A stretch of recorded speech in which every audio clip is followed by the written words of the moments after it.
Shalom. ఈ దినం దేవుని వాగ్దానం యెషయా గ్రంథం 60వ అధ్యాయం 5వ వచనంలో వాక్యం ఇలా సెలవిస్తుంది. నీవు చూచి ప్రకాశింతువు, నీ గుండె కొట్టుకొనుచు ఉప్పొంగును. సముద్ర వ్యాపారము నీవైపు త్రిప్పబడును. జనముల ఐశ్వర్యము నీ యొద్దకు వచ్చును. అసాధ్యమైన వాటిని సుసాధ్యము చేయగలిగిన ఆ సర్వశక్తిమంతుడు, సమస్త ఐశ్వర్యమునకు మూలమైన నిజదేవుడు నేడు నీ స్థితిని మార్చి నిన్ను హెచ్చించబోతున్నాడు.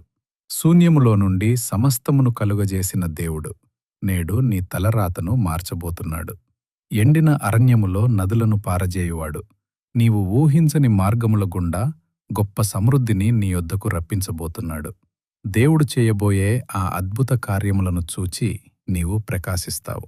ఆనందముతో నీ గుండె ఉప్పొంగుతుంది. ఆగిపోయిన నీ పనులను, మనుషులు అడ్డుకున్న నీ ఆశీర్వాదములను ఆయన నీ వైపు త్రిప్పబోతున్నాడు. నీవు నష్టపోయిన దానికి రెండంతలుగా దేవుడు నిన్ను దీవించబోతున్నాడు. కాబట్టి మిత్రమా, దిగులు పడకుము. సమస్తమును సమకూర్చు యజమానుడు నీకు తోడుగా ఉన్నాడు. యెహోవా ఈరే తన కృపను నీకు అండగా ఉంచి, కొదువగా ఉన్న నీ ప్రతి అవసరతను తీర్చి నిన్ను బహుగా వర్ధిల్లజేయునుగాక. ఈ వాగ్దానం నీ పట్ల, నీ కుటుంబం పట్ల నెరవేరునుగాక. ఆమెన్.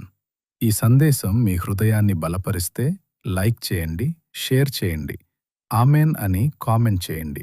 మరిన్ని వాగ్దానాల కోసం మా ఛానల్ని సబ్స్క్రైబ్ చేసుకోండి. దేవుడు మిమ్మల్ని దీవించునుగాక.